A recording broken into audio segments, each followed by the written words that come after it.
हमारे विद्यालय में, विद्यालय के सभागार में जिला सेवायोजन अधिकारी बहराइच की तरफ से भारत सरकार के दिशा निर्देशों में बच्चों को कैरियर काउंसलिंग के बारे में बताने आए हैं। जिला सेवायोजन कार्यालय और जनहित फाउंडेशन दोनों के संयुक्त प्रयास से आज ये कार्यक्रम बच्चों को कैरियर काउंसलिंग के बारे में जानकारी देना है, बताना है। कैरियर का मतलब ये है कि हमारा जीवन कुछ उद्देश्यों के लिए हुआ है, कुछ कार्यों के लिए हुआ है, देश को आगे ले जाने के लिए हुआ है, समाज को आगे ले जाने के लिए हुआ है, परिवार को आगे ले जाने के लिए हुआ है।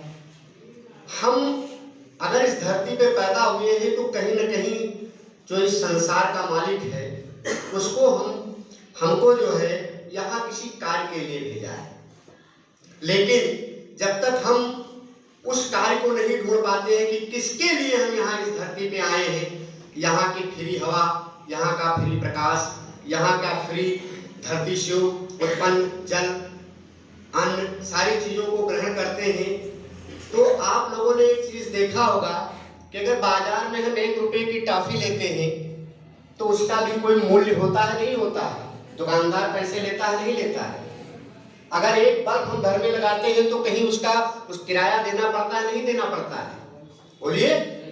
लेकिन अगर सूर्य और चांद और पृथ्वी, वायु और जल हमारे लिए है और फ्री में है, कहीं कोई 1 रुपये महीने भी देता है सूर्य के प्रकाश का खर्चा, नहीं देता है।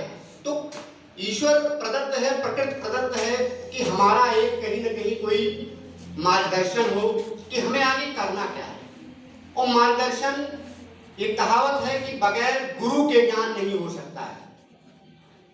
हो सकता है अगर गुरु के ज्ञान होता तो आप अपने घर में ही पढ़ लेते, अपने घर में ही सब कुछ जान लेते। सरकार को विद्यालय में टीचर रखने की जरूरत नहीं होती, फर्नीचर बनवाने की जरूरत नहीं होती, बिल्डिंग बनवाने की जरूरत नहीं होती, आप अपने घर में ही पढ़ लेते। लेकिन बिना गुरु के ज्ञान संभव नहीं है। इसी तरीके से जैसे गुरु के ज्ञान संभव नहीं है, ऐसे हमारे जीवन का कैरियर है कि बगैर हम किसी के मार्गदर्शन के बगैर हम आगे नहीं बढ़ सकते। मार्गदर्शन के लिए हमारे बीच में अधिकारी बुलाए गए हैं, सरकार की तरफ से भेजे गए हैं। हम लोगों के द्वारा उन्हें विनय किया गया है कि साहब हम विद्यालय में आकर के तमाम गांव से गांव, गरीब, किसान, शोषित, पीड़ित, वंचित और पिछड़ा क्षेत्र बहराइच, इनके भी बच्चे इस क्षेत्र में पढ़ते हैं, इस विद्यालय में पढ़ते हैं। बहराइच ऑलरेडी उत्तर प्रदेश के 8 पिछड़े जनपदों में से एक जनपद है। तो जो लोग पिछड़े होते हैं कहीं न कहीं उनको मार्गदर्शन देने की जरूरत है। बगैर मार्गदर्शन से कोई जानकारी आप हासिल नहीं कर सकते। तो आप, मैं ये कहना चाहूँगा कि अपने पूरे मनोवेग से, पूरे मन चिंतन से और एकाग्रता से हमारे बीच जो अधिकारी आए हैं, मैं उनसे निवेदन करूँगा, उनसे प्रार्थना करूँगा कि आप सर इन लोगों को बताएं कि कम से कम ये उन परिवारों से बिलोंग करते हैं जिनके माँ बाप मजदूरी करके,